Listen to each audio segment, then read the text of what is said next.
This is the 20 Minutes of Influence podcast with your host, Greg Jameson. Influencer marketing is the process of identifying, researching, engaging, and supporting the people who create high-impact conversations with your customers. On each episode, I talk with industry leaders, business rock stars, and internet celebrities who contribute their knowledge about influencing others and growing your influence. Welcome to the 20 Minutes of Influence podcast. I'm your host, Greg Jameson.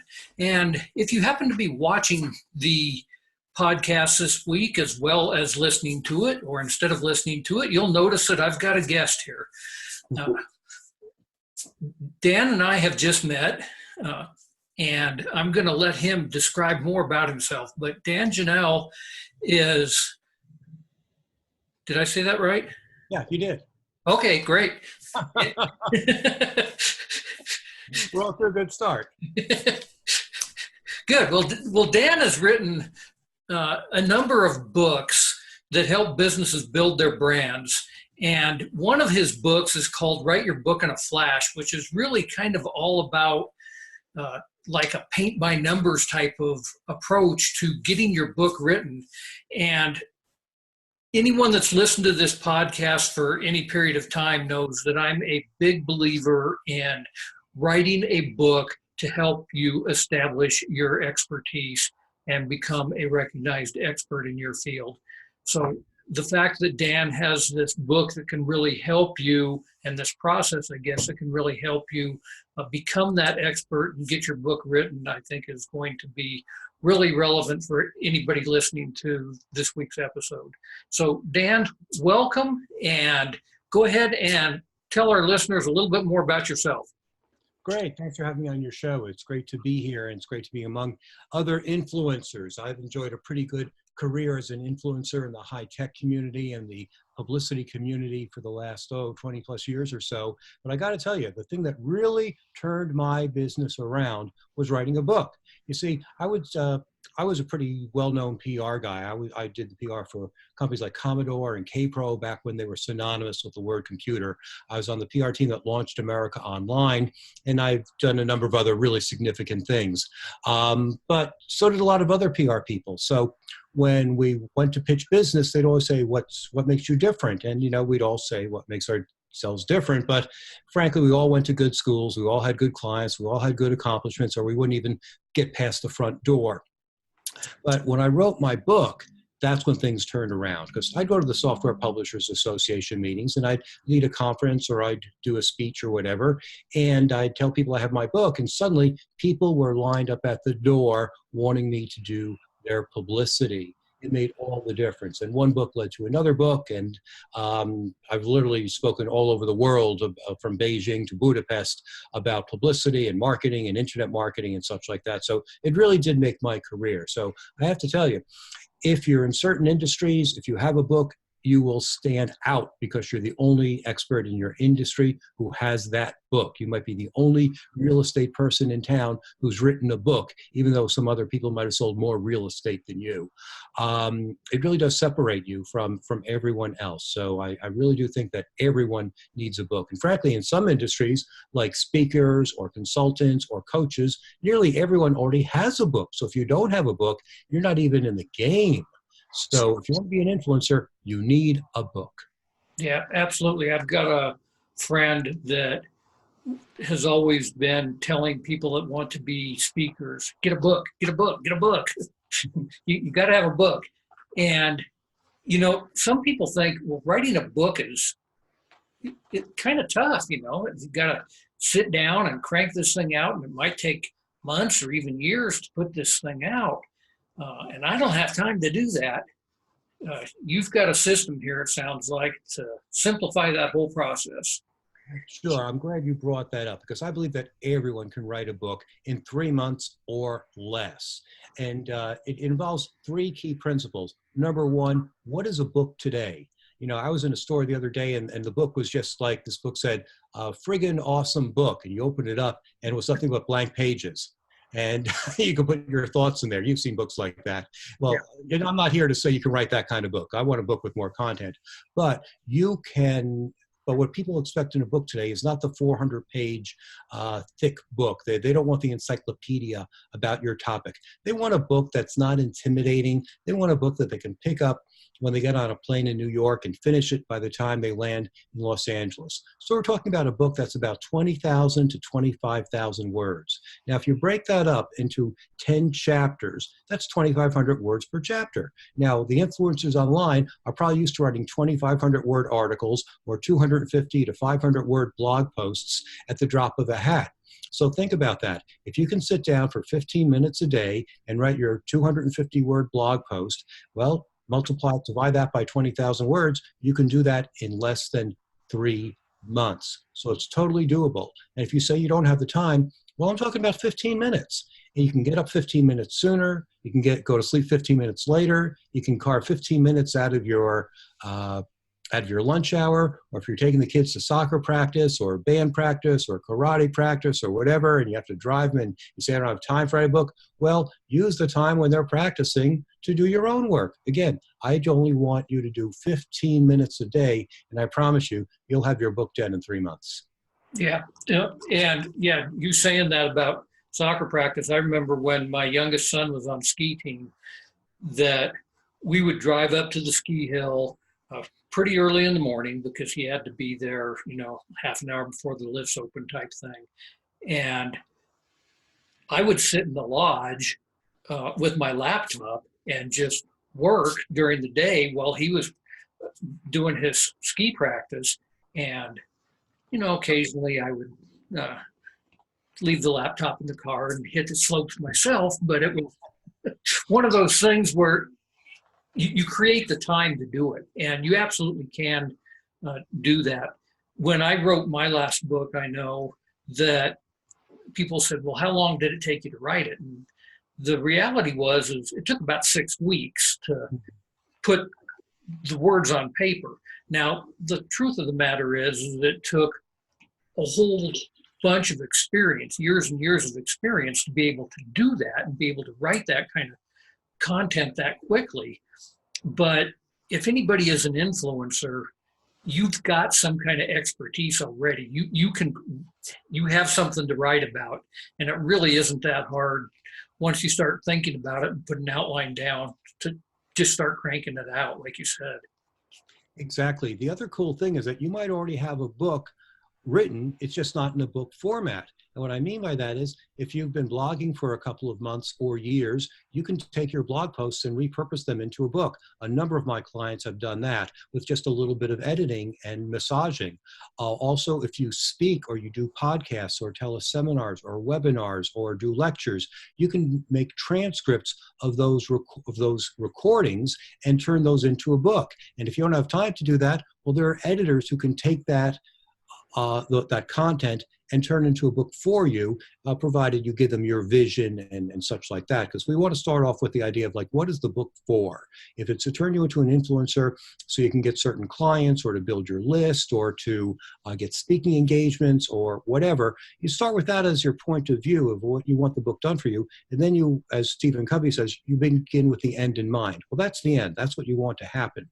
And then you just work backwards and say, okay, in order to get new clients, what would I have to show them? Well, I would have to show them that they get to know, like, and trust me. And so I become the leader who can take them from mess to success. So that would be number one. And the next thing you need to figure out is why would anyone want to read a book? And the answer is simple. They read a book to solve a problem. That's the only reason. For a business book, obviously for entertainment or laughs or whatever, that's different. But for a business book, it's to solve a problem. So if you go and survey your customers and find out what their biggest problems are, you have your chapters, and then you can massage it and turn this book into a big business card that helps you with your marketing so you get the clients you want at the dollar figure that you want. That's the purpose of the book. Yeah, and once you have the book, you can, you were talking about going from different formats, turning it into a book. You can kind of go the other way too. Now you've got the book, you've got something to speak about, you've got something to turn into an audio book, you've got something that really is that calling card so that people will want to have you on their podcast, have you on their radio shows, to have you speak at their events because you have that book.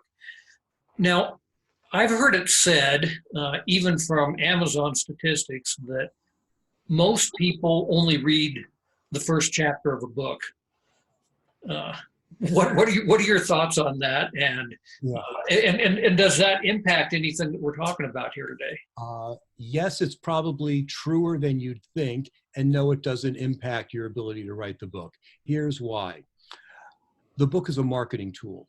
No one has to read every word of the book, just like no one reads every word of every page of the Wall Street Journal or the New York Times. But just saying you were in the New York Times or the Wall Street Journal gives you some credibility and as an expert. The same with the book. People will see the book. So let's say you go to a networking event and everyone's giving out business cards, and 5 minutes later they forget who you are because everyone has a business card and they all look pretty much the same. But if you have a book, then you stand out. Now, maybe they don't want to carry the book with them, but say, well, this is interesting, send it to me. So you send it to them. This is your marketing plan, by the way. You send them the book. They're going to look at the cover. You want to have a professionally designed cover so you do look like the expert you want to be. When I wrote my first book, How to Publicize High-Tech Products and Services, I did that because Dale Carnegie's book was How to Win Friends and Influence People. So how to was a great way to start the title for the book. And then I copied his cover pretty much layout by layout, looking for a font that looked the same, putting my picture the same place that Dale Carnegie had his picture. So it looked very professional. And then on the back cover, people are going to read two things. They're going to look at the front cover, they're going to look at the back cover. So the back cover becomes your sales copy. It tells people who you are, how you're different, why they should read the book, why it's different from every other book, and why they should work with you, and contact information. So if that's the only thing they read, you've done your sales job. Now, the cool thing about a book is that no one ever throws a book away. They will put it on their bookshelf. So they may not need your services now. They may not need to sell their home. They may not need a new roof. They may not need a new dentist today, but in 6 months, they will. And they're going to say, gee, who do I know? Who do I trust? Well, I met this gal at a networking event, and she wrote a book, and I don't remember what it's called, but I think it had a blue cover, and it's somewhere on my shelf. Oh, there it is. And then they pick it out and they see your material, and bingo, you get at least talked to and hopefully get hired because you're the recognized expert. So if they read the book, that's great. That's absolutely perfect. But if they read the back cover and the front cover, and that's the only thing they read, and they remember you, then you've accomplished your marketing purpose there too. Yeah. And a big ninja tip for our listeners, if you have written a book, is always sign your book when you give it to somebody. What Dan was saying is absolutely true. People don't throw books away, but I can guarantee you that if you write a personalized message inside the book and sign it, they are never going to throw it away, ever. Just because it's signed and it's personalized to them. I have an entire bookshelf sitting over here in front of me of books that have been signed by people that I have met, and it gives you a real sense of, I guess, belonging, knowing that you have actually met the author and that they took the time to write a personalized message inside your book. Exactly. And that ties into the marketing as well, because you can send the book to your prospect and say, I read in the paper that you're having trouble with employee retention. Well, chapter 5 talks about how to retain employees, and I think it might help you there. And if you think I can help you with your business, let's have a conversation. So you can flag certain pages and make it really personal to them, because you're right, they don't have time to read an entire book, but there might be one chapter or one anecdote or one statistic that you have in that book that could literally open their eyes to say, I have to work with this person. Absolutely. Okay, so we're going to take a quick break, and on the other side of the break, you mentioned marketing. Let's talk a little bit more about how you actually market your book and what kinds of things that people need to be doing maybe that they aren't doing in order to kind of go from, okay, now I've got a book that's just sitting there to, hey, I've got a book that is actually making me become the recognized expert.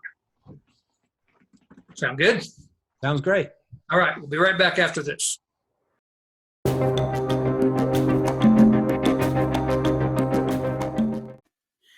Hi, I'm Greg Jameson, the host of the 20 Minutes of Influence podcast.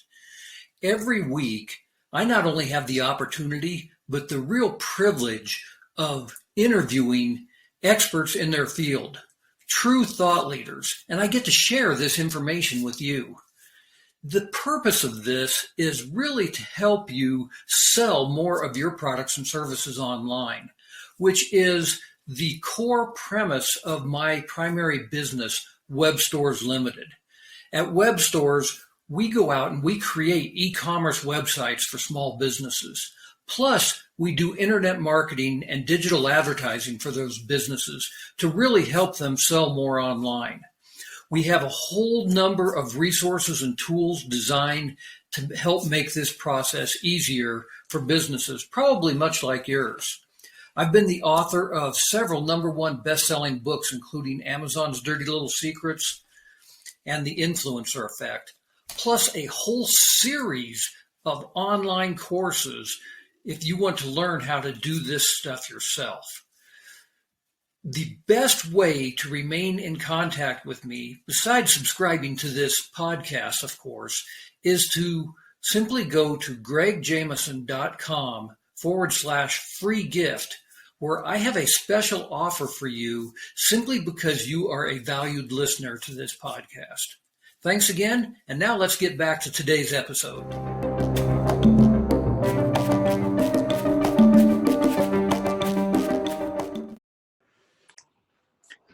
Welcome back to the 20 Minutes of Influence podcast. I'm here today with Dan Janal, and right before the break, Dan and I were talking about how now you've got a book, but we want to really make that book help us become a recognized expert. So I guess the question for you, Dan, is what marketing techniques would you employ to really make your book be something that isn't just lost amongst the millions of titles that are available on Amazon? Okay, great question. And, it starts really with what do you want the book to do for you?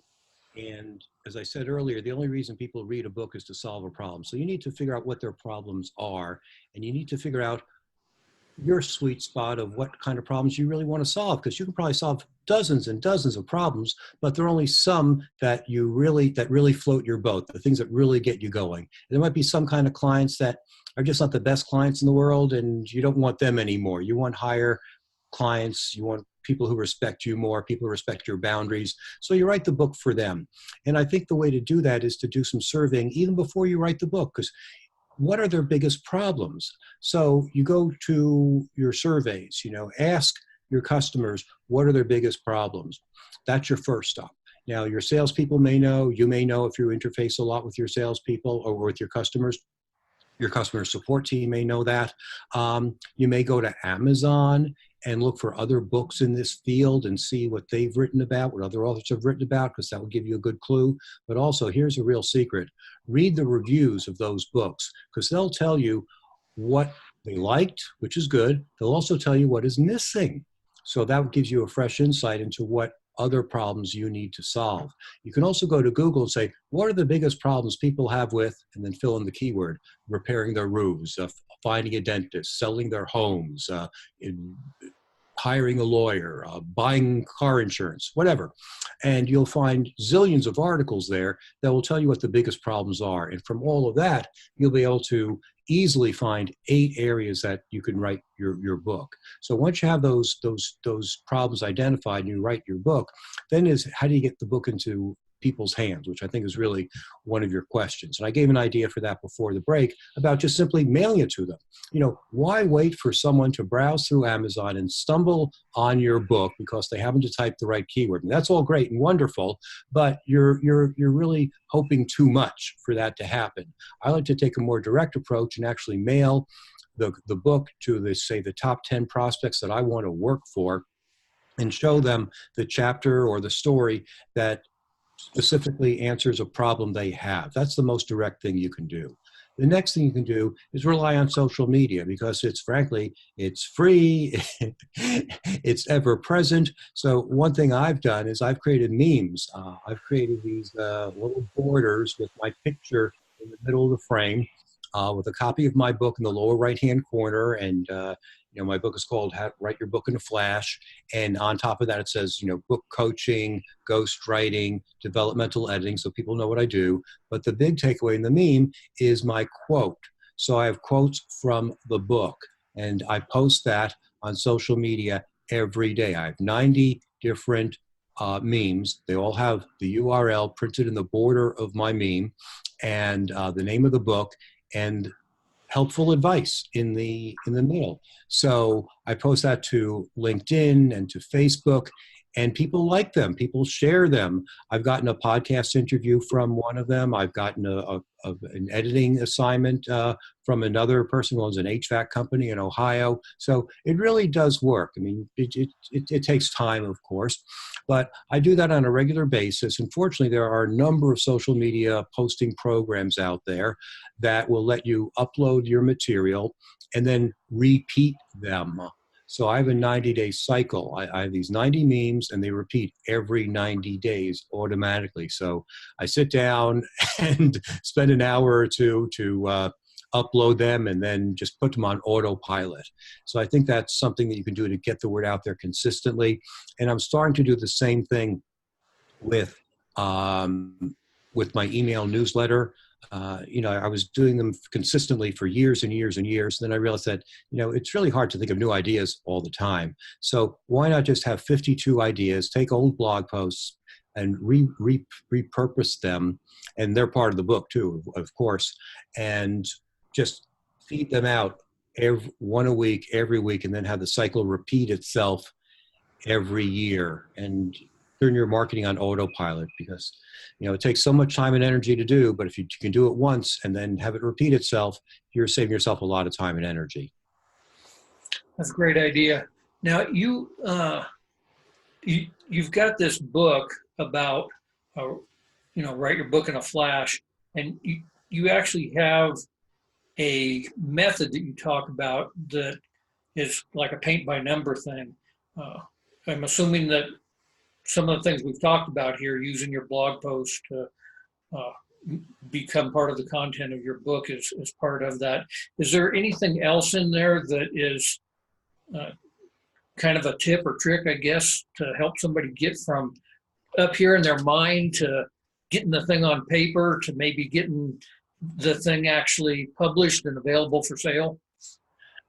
Sure. I don't want to repeat everything as you said, but I'll put the framework around it because I believe that writing a book is as simple as filling in the paint by numbers analogy. And of course, the analogy is the outline. So the outline is the 10 chapters. So the first chapter is the chapter where they get to know, like, and trust you. This is where you tell them what the book is, what it's about, how they're going to benefit, why you're the best person in the world to write this book, how it's different from every other book, and then give them a roadmap of the next 9 chapters. And those are the problems that you're solving. So each of the next 8 chapters has those problems, and you illustrate them with stories, case studies, examples, quotes from other experts. It's okay to quote yourself, but it's also okay to quote other people because their branding rubs off on you. For instance, in my book, I talked to Ken Blanchard, the man who wrote The 1 Minute Manager and Who Moved My Cheese. He sold millions and millions of books. And he told me that all of his books, he's written more than 50 books, all of his books were written with a co-author. And I said, why was that? And he said, because I learned so much from other people. And I thought that was a great idea because, one, it shows how humble he is. I mean, he sold more books than, we'll ever sell in our lifetimes. He's just amazing. But he also said we can always learn from other people. So I find that that's great when I work with my coaching clients because they're the subject matter experts, but I was a newspaper reporter and editor. I can see what they can't see. It's like having a batting coach who sees that you're putting more emphasis on your front leg than your back leg, or you're dipping your shoulder or your elbow. You think you're doing it right, but the coach sees and comes in and corrects that. I do that with my coaching clients as well. In fact, there's one woman who wrote a great book, but she had her signature story buried in the middle of chapter 3. And I said, this is a wonderful story. It really tells people who you are. Why is it buried here? We should make it the lead story in the book. And she agreed, and it became a much better book because of it. And that's because she hired me to be her coach to help her see what she couldn't see. And there are many other things as well. I mean, I had another coaching client who talked forever about the idea of flow. Now, 20 years ago, flow was maybe a new idea, and you had to explain what flow was, being in the moment and feeling like, you're working and suddenly 8 hours go by and you feel it's only been like 8 minutes. Well, everyone knows what flow is. He went to the whole scientific background and whatever. It was boring. It didn't need to be done. So I told him that as well. And as a result, his book was a whole lot better. That's what coaches can do for you. So it's important to realize that when you write the book, you need help. So the first chapter, as I said, is the outline of the book and get people to know, like, and trust you. The other 8 chapters give the details so they know that you have the expertise who can lead them from mess to success. The final chapter, and this is the really salesy chapter, is the one that is the call to action. Because if you don't tell people that you can help them as a coach, a consultant, a trainer, a speaker, a dentist, a lawyer, a real estate person, whatever, then your book is a waste for you marketing. You have to let them know that you're more than just an author, because believe me, they're going to think that you're a guy who knows a lot about this topic. They're not going to know that you actually do this work. They think you sit in an ivory tower all day. That's what people do. They just don't think that way, that we think that they do. So we have to tell them that we can work with them and help them. And here's how, here's the next steps. So in my book, I take them to my website. I offer them a 15-minute free consultation to see if it's a good idea for us to work together, if it's a good fit for us. And you could do other things like that as well. You might offer a free estimate or a free proposal. You might have a lead gen on your website where they can download a free report or white paper or podcast or read your articles and subscribe to your newsletter. I have a Facebook group. You might have a Facebook group or a LinkedIn group that they can belong to. So those are some of the ideas to market your book and to make your book really a marketing tool to take people from the book to your website, to your office, so you can have a face-to-face or a phone-to-phone meeting with them. Yeah, absolutely. And so anybody listening to this podcast, what Dan was saying here is so important, is that you are probably, not going to become the next Ken Blanchard, where you are making a living by writing books. What the purpose of writing a book, as we've been describing here today, is for you to become the recognized expert. And when you have to have that chapter that Dan's talking about at the end of your book, so that you are actually getting client work from having your book, whether you are a real estate agent or a swimming pool contractor or whatever it is that you're doing. That's the whole reason that you wrote the book in the first place, is not because you are going to become a New York Times bestseller, because you probably aren't. But you may very well become the most recognized expert in your industry, especially within your geographic area, because of the fact that you do have that book. Exactly. So before we wrap up here, Dan, is there any other major tip that you would want to leave people with, or a big secret that people don't want you to know? Any final words of advice, I guess? Sure. I think you really hit on it earlier today when you said that you could write a book in a weekend if someone locked you in the room, because it's all inside your head. I think for many, many people who are listening to this podcast, I put them in the same position. A lot of people talk themselves out of writing a book. They say, I don't have time. Well, we've gone over that. You do have the time. And they say, well, I'm not people don't know me. Well, it doesn't matter, because you do your own marketing.